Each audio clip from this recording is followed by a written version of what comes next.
Hello fam, welcome back to our channel. This particular news is quite an interesting one and it has generated quite different opinions, different reactions. People, some are for, some are seriously against, some are standing alone on the matter, some are saying this is the way they should do it. In all, you're going to find out all the reactions and much more over the issue of ESN, over the issue of Fulani headsmen, over the issue of the southeast, over the issue of the north, and all that. But before we go into the news to find out what it is that is trending and is causing so much reactions and uproar, we'd like you to subscribe to our channel by clicking on the red subscribe button. Beside it, you will see a bell notification icon. Please go ahead, click on it to get notified as soon as we update our channel on YouTube. While the Ohanese Youth Council had given a press release rather, and this is what they're saying: that they should grant amnesty to the Eastern Security Network. They urge the federal government. The apex youth wing of Ohanese Ndibo, Ohanese Youth Council (OYC), led by Comrade Iboayaka Iboayaka, has urged the Nigerian government to speedily grant the Eastern Security Network (ESN) amnesty and recruit them into mainstream community vigilante network. Speaking with pressmen after the stakeholders meeting of Ohanese Youth Council (OYC) on security held in Owerri on Tuesday the 23rd of February 2021, as a part of resolution in the meeting, Iboayaka noted that Nigeria has reached its peak of insecurity, stressing that the best and workable antidote is to grant amnesty to ESN, that's Eastern Security Network. Nigeria has definitely reached its climax in ethnic crisis as a result to the movement of Fulani headsmen, criminal activities all over the country, with the crisis in northern Nigeria as a result of bandits, kidnappers, and Boko Haram, including report of Fulani herdsmen's clash in the west. If more confrontation of the military against pro-Biafrans and Eastern Security Network continue, it will not just break up Nigeria, but the crisis will become uncontrollable, Iboayaka noted. He advised the governors of Igbo extraction, that's southeast, to immediately initiate amnesty program with the Nigerian government for members of Eastern Security Network to save Ali Igbo from an already foreseen doom waiting to befall Igbo land and Nigeria at large. Comrade Ibayaka urged that if ESN have gone against the law of Nigeria by carrying arms, the bandits have also gone against the law by also carrying arms. Therefore, the governors of Igbo extraction should negotiate with ESN, IPOB and treat them the way northern governors are treating bandits by negotiating with them to drop their arms. He further warned governors of Igbo extraction that any unjust treatment or military confrontation against members of ESN and IPOB in any manner again may lead to total population of Igbo youth and Igbo at large to rise in disapproval against them. He stated that what's good for the goose is also good for the gander. The youth of Hausa Fulani who engage in banditry and the youth in Igbo land who engage in self-defense through Eastern Security Network and self-determination struggle must be treated equally with utmost carefulness. Nigerian government should quickly approve a compulsory community vigilante security network in all communities in Nigeria to complement the efforts of federal security agents, Comrade Iboayaka Oyaka added.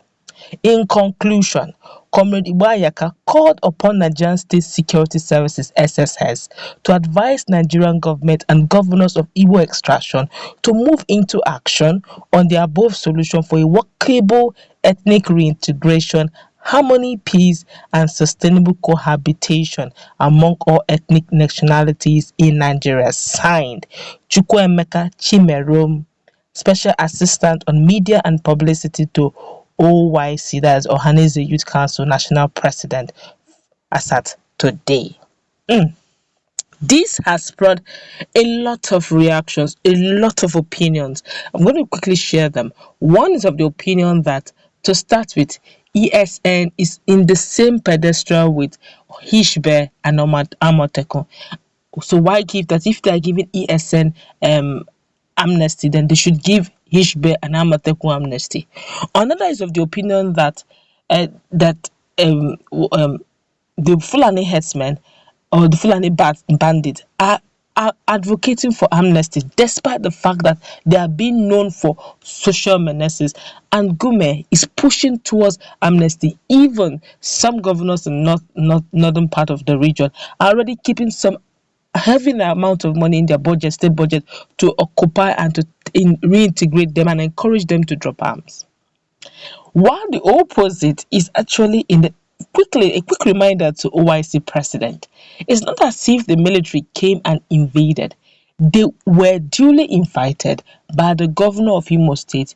That's the Governor Hope Uzodinma. He actually, using his media person, acknowledged the fact that he brought them in.